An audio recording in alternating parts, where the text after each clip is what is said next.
नमस्कार, आप देख रहे हैं विश्व न्यूज और आपके साथ मैं हूं जिया कौशिक।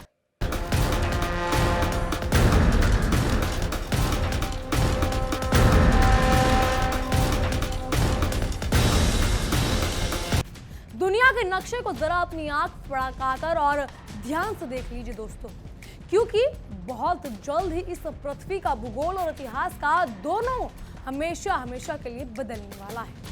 अंतर्राष्ट्रीय राजनीति के बिसात पर एक ऐसा खूनी खेल शुरू हो चुका है जिसकी स्क्रिप्ट बीजिंग के बंद कमरों से लिखी गई है। अमेरिकी राष्ट्रपति डोनाल्ड ट्रंप अभी बीजिंग की जमीन से अपने एयरफोर्स वन विमान का पहिया ऊपर उठा भी नहीं पाए थे। उनके विमान के टरबाइन का धुआं अभी चीन के आसमान से पूरी तरह से साफ भी नहीं हुआ था कि अचानक क्रेमलिन से एक ऐसा खौफनाक दहाड़ सुनाई दी जिसने वॉशिंगटन के व्हाइट हाउस की नींव को हिला कर रख दिया। ट्रंप के पैर चीन की धरती से उखड़े नहीं कि रूस के सबसे बड़े सुल्तान व्लादिमीर पुतिन के चीनी दौरे का आधिकारिक ऐलान हो गया। अंतर्राष्ट्रीय राजनीति के गलियारों में इसे महज कोई आम मुलाकात या इत्तेफाक समझने की भूल तो बिल्कुल मत करना। ये उस महाविनाशकारी तूफान की आहट है जो अमेरिका के बचे कुचे घमंड को तिनके की तरह उड़ाकर इतिहास के कूड़ेदान में फेंकने के लिए तैयार किया गया है। जब दुनिया की दो सबसे बड़ी ताकतें बैक टू बैक एक ही जगह पर दरबार लगाती हैं तो समझ लो कि वॉशिंगटन की बादशाहत के कफन का कपड़ा बुना जा चुका है और इस बार ट्रंप चारों खाने चित होने वाले हैं। बड़े बुजुर्ग कह गए हैं कि जब गीदड़ की मौत आती है तो वो शहर की तरफ भागता है। आज दुनिया के सबसे बड़े चौधरी यानी अमेरिका की हालात भी कुछ वैसी ही हो रही है।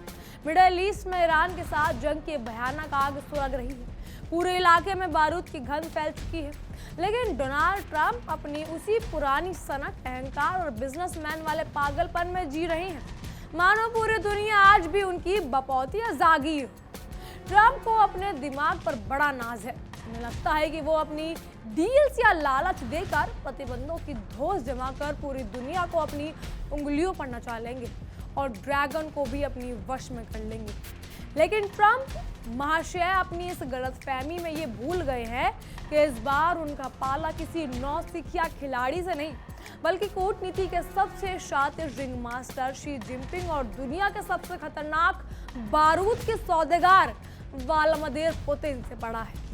जिनपिंग ने बीजिंग में कूटनीति का ऐसा मायाजाल और चक्रव्यूह बुन लिया जिससे ट्रंप खुद चल कर आए और बिना कुछ समझे बूझे अपना ही नुकसान करवा के चले गए। ट्रंप को लग रहा था कि वो चीन को आकर डरा लेंगे, जबकि हकीकत ये है कि वो जिनपिंग के पास पावर प्ले के सबसे बड़े मोहरे बन चुके हैं। इस समय पूरी दुनिया के ऊपर तीसरे विश्व युद्ध का जो काला साया मंडराया है और जो भयंकर डर का माहौल बना है उसके केंद्र में सिर्फ और सिर्फ ईरान और अमेरिका का खूनी तनाव है। डोनाल्ड ट्रंप की सनक इस कदर सातवें आसमान पर पहुंच चुकी है कि वो अपनी रैलियों में खड़े होकर ईरान को नेस्तनाबूद करने और उसे मलबे के ढेर में तब्दील करने की खुलेआम धमकी दे रहे हैं। लेकिन शायद सत्ता के नशे में चूर डोनाल्ड ट्रंप की अकल पर पत्थर पड़ गए हैं, तो जो वो ये देख नहीं पा रहे कि आज का ईरान अकेला नहीं। ईरान के आत्मसम्मान, उसकी आत्मजकता या आक्रामकता के पीछे चीनी ड्रैगन की असीमित तिजोरी का पैसा और व्लादिमीर पुतिन के वो घातक परमाणु हथियार और मिसाइल टेक्नोलॉजी है जो पलक झपकते ही अमेरिका के बड़े से बड़े शहर को रात में बदल सकती है। ट्रंप अपनी रैलियों में चाहे जितना मर्जी चिल्ला ले, अपनी छाती पीट लें, लेकिन हकीकत ये है कि ईरान इस बार ट्रंप को अपनी ही घर में घुसकर ऐसा खौफनाक सबक सिखाने की फिराक में है जिसके बाद अमेरिका की बची कुची हेकड़ी हमेशा के लिए ठंडी हो जाएगी। ये सिर्फ दो देशों की लड़ाई नहीं बल्कि अमेरिका के उस दंभ और साम्राज्य का अंत की शुरुआत है जिसने पूरी दुनिया की सदियों से परेशान कर रखा है। तो चलिए दोस्तों, अपनी कुर्सी की पेटी बांध कर देख लीजिए, क्योंकि अब हम अंतर्राष्ट्रीय राजनीति के इस बड़े और खौफनाक कूटनीतिक थ्रिलर के पर्दे को उठाने जा रहे हैं। हम आपको विस्तार से समझाएंगे उस 5 पॉइंट्स के असली और कड़वे खेल को जो चीख चीख कर ये साबित कर रहे हैं कि कैसे रूस, चीन और ईरान की तिकड़ी मिलकर अमेरिका का नामो निशान मिटाने पर जुड़ रही है। अब वो दौर बीत गया है जब दुनिया पर वॉशिंगटन का हुक्म चलता था और पेंटागन के इशारों पर सरकारें बदल जाती थी। अब इस धरती पर वॉशिंगटन की दादागिरी का दौर खत्म हो चुका है और बीजिंग तथा मॉस्को मिलकर एक नई विश्व व्यवस्था को स्क्रिप्ट ले रहे हैं। इस कूटनीतिक शतरंज में ट्रंप को एक मामूली मोहरा बनाकर जिनपिंग और पुतिन ने ऐसा चेकमेट तैयार किया है कि अमेरिका के पैरों तले से जमीन पूरी तरह खिसक चुकी है। आइए जानते हैं इस ग्लोबल पावर प्ले की वो अंदरूनी और खौफनाक हकीकत जिसे देखकर पेंटागन के बड़े बड़े जनरलों की रातों की नींद और दिन का चैन उड़ चुका है। शी जिनपिंग का मायाजाल और कूटनीति के रिंग मास्टर का खेल। इस पूरे वैश्विक घटनाक्रम में अगर किसी एक नेता ने अपनी कूटनीति का सबसे लोहा मनवाया है और जो सबसे बड़ा फायदा देख रहे हैं तो वो है चीन के सर्वशक्तिमान राष्ट्रपति शी जिनपिंग। जिनपिंग ने इस बार वो मास्टर स्ट्रोक खेला है जिसे देखकर अमेरिका और उसके पीछे लगे पश्चिमी देशों के रणनीतिकारों के माथे पर पसीने छूट गए। जिनपिंग ने एक ही हफ्ते के भीतर दुनिया के दो सबसे बड़े धूर विरोधी और परमाणु शक्ति संपन्न नेताओं को अपने बीजिंग के दरबार में हाजिर होने पर मजबूर किया। पहले दुनिया की सबसे बड़ी अर्थव्यवस्था का दम भरने वाले ट्रंप आए, जिनपिंग से हाथ मिलाया, अपनी व्यापारिक डील की भीख मांगी, गिड़गिड़ाए और चले गए। जैसे उनका विमान उड़ा, पुतिन के लिए रेड कारपेट बिछ गया। जिनपिंग ने पूरी दुनिया को यह साफ और सख्त संदेश दे दिया कि बेटा अब वैश्विक सत्ता का केंद्र वॉशिंगटन के व्हाइट हाउस से खिसककर हमेशा के लिए बीजिंग की तरफ आ गया। अमेरिका को अगर अपनी डूबती हुई अर्थव्यवस्था को बचाना है तो उसे कटोरा लेकर बीजिंग में आना होगा।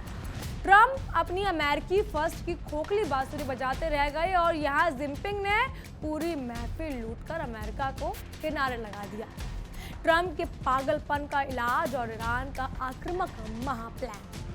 मिडल ईस्ट के इलाके में ट्रंप जिस तरह से एक पागल सांड की तरह व्यवहार कर रहे हैं और बिना सोचे समझे प्रतिबंधों की बौछार कर रहे हैं, उसने ईरान के रक्षात्मक होने के बजाय बेहद आक्रामक और जानलेवा बना दिया है। ईरान अब किसी भी तरह के समझौते के मूड में नहीं, वो सीधे आर या पार की लड़ाई के मूड में आ चुका है। कूटनीतिक गलियारों में दबी जुबान में ये खतरनाक चर्चा चल रही है कि अगर ट्रंप इस बार अपनी सीमाएं लांगी तो ईरान उन्हें शारीरिक रूप से भी नुकसान पहुंचाने या सीधे खत्म करने की पूरी तैयारी कर चुका है। पुतिन का अचानक से शी जिनपिंग के पास पहुंचना इस रणनीतिक या महारणनीतिक तैयारी का सबसे बड़ा हिस्सा है।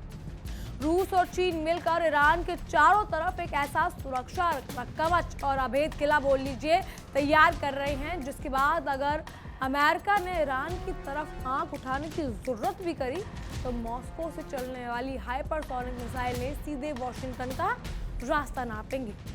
ट्रंप का यही अहंकारी पागलपन अब खुद अमेरिका की तबाही और उनके साम्राज्य के पतन का सबसे बड़ा और अंतिम कारण बन चुका है। पुतिन की डीप ब्रीफिंग और ट्रंप का सीक्रेट डील जो है वो सरेआम खात्मा है। व्लादिमीर पुतिन अंतर्राष्ट्रीय कूटनीति के वो मंजे हुए और शातिर खिलाड़ी हैं जो हवा का रुख देखकर ही सामने वाले की पूरी औकात भांप लेते हैं। पुतिन को अच्छी तरह पता है कि डोनाल्ड ट्रंप बुनियादी तौर पर एक व्यापारी और बगल में छुरी मुंह में राम रखने का तथा पीठ पीछे खंजर घोंपना उनकी पुरानी फितरत रही है। इसीलिए पुतिन तुरंत चीन भागना महज एक सामान्य राजनयिक मुलाकात नहीं, बल्कि जिनपिंग से वो पूरी डीप ब्रीफिंग और पल पल की जानकारी लेना है कि आखिर बंद कमरे में ट्रंप ने चीन को क्या क्या लालच दी। रूस इस समय पश्चिमी प्रतिबंधों की वजह से आर्थिक रूप से चीन पर बहुत निर्भर है। इसीलिए पुतिन को डर था कहीं ट्रंप ने चीनी सामानों पर टैरिफ कम करने के बदले रूस को अलग थलग करने की कोई गुप्त डील तो नहीं कर ली। लेकिन पुतिन की इस चिंता को जिनपिंग ने पल भर में दूर कर दिया, क्योंकि जिनपिंग भी जानते हैं कि अमेरिका पर भरोसा करना मतलब अपने ही पैरों पर कुल्हाड़ी मारना। जिनपिंग ने पुतिन को गले लगाकर ट्रंप के सारे मंसूबों पर पानी फेंक दिया। बहरहाल इन सब पर देखिए हमारी ये खास रिपोर्ट।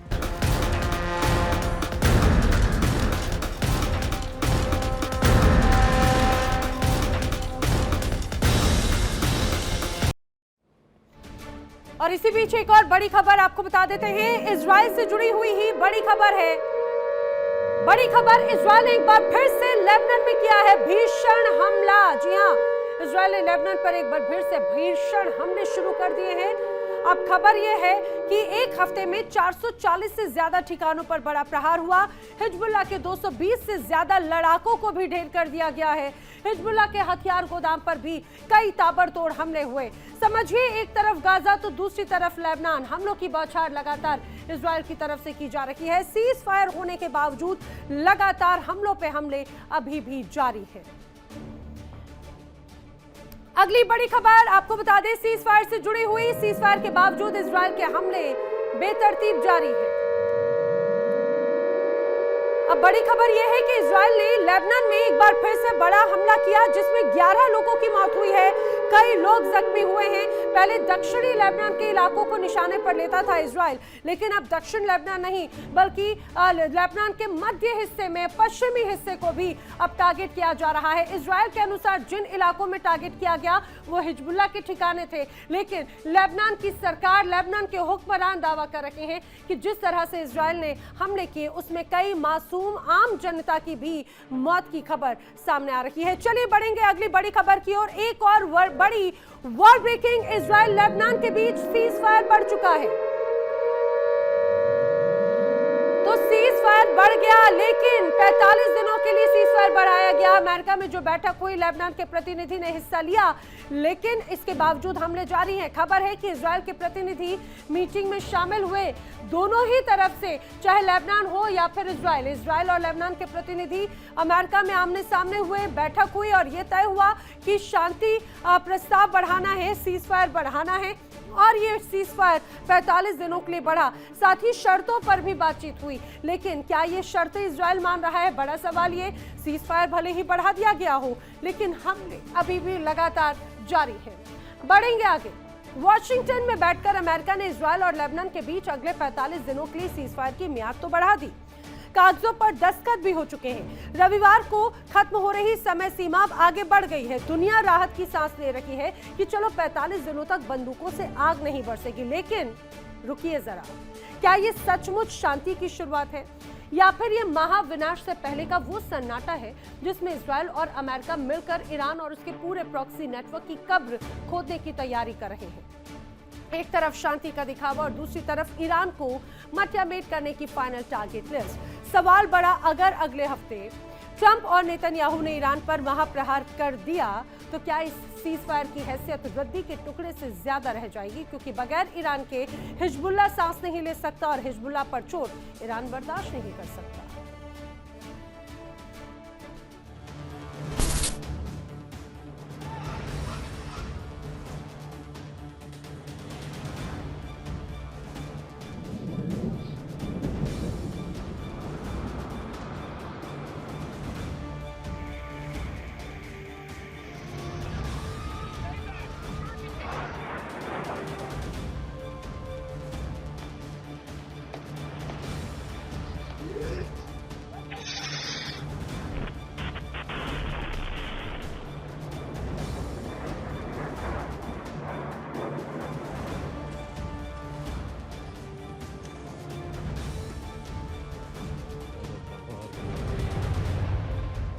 वॉशिंगटन में 2 दिनों तक बंद कमरे में जो हुआ उसने दुनिया को चौंका दिया।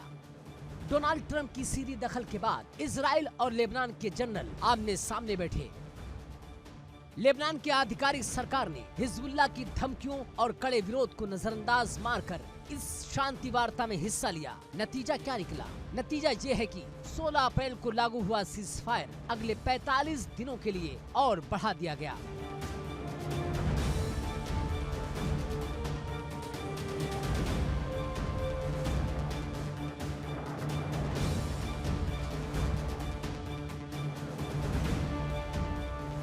अमेरिकी विदेश विभाग के प्रवक्ता टॉमी पिटॉक ने ऐलान किया कि अब 29 मई से पेंटागन में सुरक्षा ट्रैक की नई बात होगी और जून की शुरुआत में राजनीतिक दौर की वार्ता होगी। लेबनान के लोग सोच रहे हैं कि उन्हें जिंदगी मिल गई है।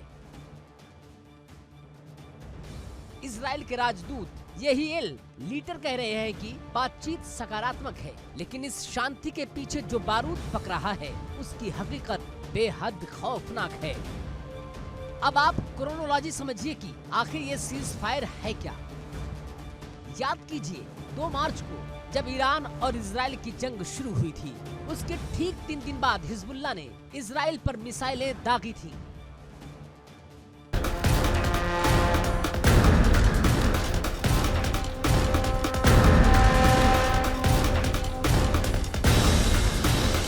तो देखा आपने। अब बात करें अगर हम इतिहास के पन्नों को पलटें तो 1970 के दशक में अमेरिकी कूटनीतिक हेनरी किसिंजर ने चीन को रूस से अलग करने के लिए एक डिवाइड एंड रूल यानी फूट डालो और राज करो का एक बहुत बड़ा खेल खेला था, जिससे सोवियत संघ कमजोर हो गया था। ट्रंप महाशय श्री अपनी भी उसी बूढ़ी और आउटडेटेड खोपड़ी में किसिंजर 2.0 का पुराना जड़ बन चुका है या पुराना प्लान बनाकर बीजिंग पहुंचे थे। उनका पूरा मकसद था कि चीन को अमेरिकी बाजार या व्यापार का बड़ा लालच दिया जाए और उसे रूस की नो लिमिट्स पार्टनरशिप से दूर कर दिया जाए, ताकि रूस को दुनिया में बिल्कुल अकेला करके घुटनों पर लाया जा सके।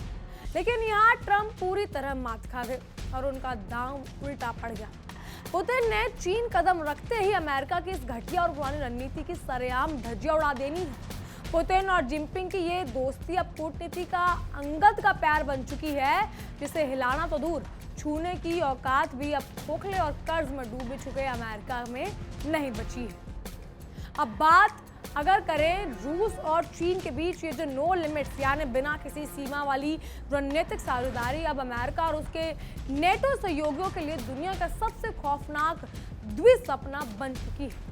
ट्रंप के ठीक बाद पुतिन का चीनी दौरा वॉशिंगटन के मुंह पर लगा एक ऐसा करारा तमाचा है जिसकी गूंज बरसों तक सुनाई देगी। इसके जरिए शी जिनपिंग ने ट्रंप को 2 टूक शब्दों में साफ संदेश दे दिया कि सुनो ट्रंप, तुम्हारे साथ व्यापारिक बातचीत अपनी जगह है, लेकिन जब बात अमेरिका के साम्राज्यवादी अहंकार को कुचलने की आएगी तो रूस और चीन एक ही सिक्के के 2 पहलू हुए। चीन ने अमेरिका को पूरी तरह से जतला दिया कि वो अपनी विदेश नीति का मुख्य मालिक है। वो किसी वॉशिंगटन के हुक्म या गुलाम नहीं बन चुका है। वो अमेरिका की आंखों में आंखें डालकर व्यापार भी करेगा और पर्दे के पीछे से रूस के साथ मिलकर अमेरिकी डॉलर की वैश्विक बादशाहत को हमेशा के लिए कफन भी पहनाएगा। इस त्रिकोणीय और खतरनाक कूटनीति के केंद्र में ताइवान सुलगता हुआ मुद्दा और दुनिया की ऊर्जा और सुरक्षा का सबसे बड़ा सवाल भी छुप चुका है। ट्रंप ने बीजिंग में बैठकर ताइवान के मुद्दे पर चीन को बहुत बड़ी कूटनीतिक और हिदायत और धमकियां दी होंगी कि अगर ताइवान पर हमला किया तो अमेरिका बर्बाद कर देगा। लेकिन चीन ने पुतिन को बुलाकर पासा ही पलट दिया। इस मुलाकात में ताइवान को लेकर ऐसी गुप्त और खतरनाक सैन्य डील को अंतिम रूप दिया जा रहा है जिससे अमेरिका का पूरा पैसिफिक डिफेंस सिस्टम कांप उठेगा। इसके साथ ही रूस दुनिया के सबसे बड़े तेल, गैस और उत्पादक में से एक है और चीन उसका सबसे बड़ा और अंधा खरीदार है। दोनों महाशक्तियों ने मिलकर अब अमेरिकी डॉलर को लात मारकर अपनी लोकल करेंसी में व्यापार करने का फुल प्रूफ प्लान बना लिया है, जो अमेरिका की अर्थव्यवस्था की छाती पर मूंग दलने जैसा है। बिना एक भी परमाणु मिसाइल चलाए अमेरिका की आर्थिक स्थिति को या आर्थिक रूप को पंगु और कंगाल करना का पूरा ब्लूप्रिंट तैयार हो चुका है। आज के दौर में अमेरिका की हालात उस बूढ़े और बीमार शेर जैसी हो गई है जिसके मुंह के दांत और हाथ के नाखून दोनों पूरी तरह सड़ चुके हैं, लेकिन उसकी दहाड़ने और दूसरों को डराने की पुरानी आदत भी अभी तक छूटी है। नेटो के कदम पर पूरी दुनिया में जंग भड़काने वाला अमेरिका आज खुद यूक्रेन में या यूक्रेन के दलदल और मिडल ईस्ट के चक्रव्यूह में इस कदर बुरी तरह फंस चुका है कि उसे बाहर निकलने का कोई रास्ता नहीं सूझ रहा। पुतिन ने यूक्रेन के मैदान पर पश्चिमी देशों के अरबों डॉलर के अत्याधुनिक हथियारों का कचरा बनाकर रखा। अब वो चीन के साथ मिलकर वैश्विक व्यवस्था की एक नई और खौफनाक परिभाषा लिख रही है। ट्रंप अपने देश में बैठकर सोचते रह गए कि वो कड़े आर्थिक प्रतिबंध लगाकर रूस को पूरी तरह झुका देंगे, लेकिन यहाँ तो रूस और चीन ने मिलकर खुद अमेरिका के चारों तरफ एक ऐसा शिकंजा कस दिया कि अमेरिका का दम घुटने लगा। डॉलर की साम्राज्य का अंत और बीजिंग के मॉस्को की नई आर्थिक महाशक्ति। जी हाँ, अमेरिका की जो असली ताकत है वो उसका मिलिट्री बेस या उसकी सेना नहीं, बल्कि उसका वो डॉलर है जिसके दम पर वो दुनिया के किसी भी देश की अर्थव्यवस्था को तबाह करने की दादागिरी दिखाता रहा। लेकिन जिनपिंग और पुतिन की जोड़ी ने अब अमेरिका की इस सबसे बड़ी नस को पकड़ लिया और उसकी काट ढूंढ निकाली। इस ऐतिहासिक मुलाकात के बाद दोनों महादेश मिलकर एक ऐसा नया ग्लोबल सिस्टम खड़ा करने जा रहे हैं जो अमेरिकी नियंत्रण से पूरी तरह बाहर हो जाएगा। ईरान भी अब उस महाशक्तिशाली गुट का एक अहम और सक्रिय हिस्सा बन गया है, जो अपने सारा कच्चा तेल अमेरिकी पाबंदियों को ठेंगा दिखाते हुए सीधे चीन को बेच रहा है और बदले में रूस से हथियार ले रहा है। जब दुनिया के बाजार से अमेरिकी डॉलर का वजूद और उसकी धाक खत्म होने लगेगी, तब जाकर संकी ट्रंप को समझ आएगा कि जिनपिंग के साथ बैठकर बीजिंग में चाय पीना उन्हें और उनके दोस्तों को कितना भारी पड़ेगा। यदि डोनाल्ड ट्रंप अपने उसी पुराने अहंकार में आकर ईरान के साथ एक पूर्ण और सीधे युद्ध की घोषणा करते हैं, तो अमेरिकी इतिहास की सबसे बड़ी और अंतिम भूल साबित होने वाली है। ईरान कोई छोटा मोटा या कमजोर देश नहीं जिसे अमेरिका अपनी मर्जी से जब चाहे दबाव दे दे। ईरान के पास दहशत का वो सारा आधुनिक सामान है मौजूद जो पूरे मिडल ईस्ट के इलाके में मौजूद हर एक अमेरिकी सैन्य ठिकाने को पल भर में शमशान घाट और मलबे के ढेर में तब्दील कर सकता है। सबसे बड़ी और डरावनी बात यह है कि संभावित युद्ध में और रूस और चीन पूरी तरह से सबसे सीधे तौर पर ईरान के पीछे एक चट्टान की तरह खड़े हैं। पुतिन का एक चीन दौरा इसी बात का अंतिम रणनीतिक तय करने जा रहा है कि जैसे अमेरिकी अपनी शनक में ईरान पर पहला हमला करेगा, वैसे ही चीन और रूस मिलकर अमेरिका की पूरी ग्लोबल सप्लाई चेन को ठप कर देंगे और उनकी इकोनॉमी को रीढ़ की हड्डी को हमेशा के लिए दबा देंगे। ट्रंप का ग्लोबल स्टेज से पूरी तरह पत्ता साफ और दुनिया पर पुतिन जिनपिंग का ऐतिहासिक राज। अब इतिहास का वो दौर आ चुका है जब डोनाल्ड ट्रंप को वैश्विक मंच से पूरी तरह से साइडलाइन करके उन्हें किनारे लगाकर दुनिया के दो सबसे बड़े और ताकतवर नेता पूरे पृथ्वी पर अपनी एक छत्र छाया कायम करने की अंतिम तैयारी में जुट चुके हैं। ट्रंप अभी भी अपने देश के भीतर घरेलू राजनीति चुनाव जीतने और अपने राजनीतिक विरोधियों को कुचलने की घटिया हथकंडों में व्यस्त है, जबकि दूसरी तरफ वहां जिनपिंग और पुतिन की जोड़ी मिलकर एक न्यू वर्ल्ड ऑर्डर यानी एक नई वैश्विक व्यवस्था पर झंडा पूरी तरह मजबूत के साथ गाड़ रही। अब दुनिया के बड़े और महत्वपूर्ण फैसलों की चाबी वॉशिंगटन के व्हाइट हाउस या पेंटागन के पास नहीं रही, बल्कि वो बीजिंग के great hall of the people और मॉस्को के क्रेमलिन के लोहे के कमरों में तय होगी। अमेरिका का चैप्टर अब पूरी दुनिया से क्लोज होने की कगार पर पहुंच चुका है और उसके विदाई का समय आ चुका है। कुल मिलाकर अगर पूरी कहानी का निचोड़ निकाला जाए तो तस्वीर एकदम आईने की तरह साफ है और पारदर्शी हो चुकी है। दोस्तों, डोनाल्ड ट्रंप जिनपिंग के इस महा पावर प्ले को एक बेहद आम और कूटनीतिक मुलाकात समझकर खुश हो रहे थे। वो दरअसल अमेरिका की बर्बादी और उसकी सुपर पावर की गद्दी छीनने की वो डेथ वारंट है जिस पर पुतिन और जिनपिंग ने मिलकर बीजिंग में दस्तखत कर दिए। ट्रंप का ये वही पुराना अहंकार, उनका पागलपन और उनके साथ उनकी ये पुरानी दुश्मनी का अंत अमेरिका को एक ऐसे अंधेरे के दलदल में ले जाकर धकेल रहा है जहां से दोबारा एक सुपर पावर के रूप में उठाना उनके लिए इस जन्म में तो नामुमकिन है। इतिहास गवाह है, अब पछताए होत क्या जब चिड़िया चुग गई खेत।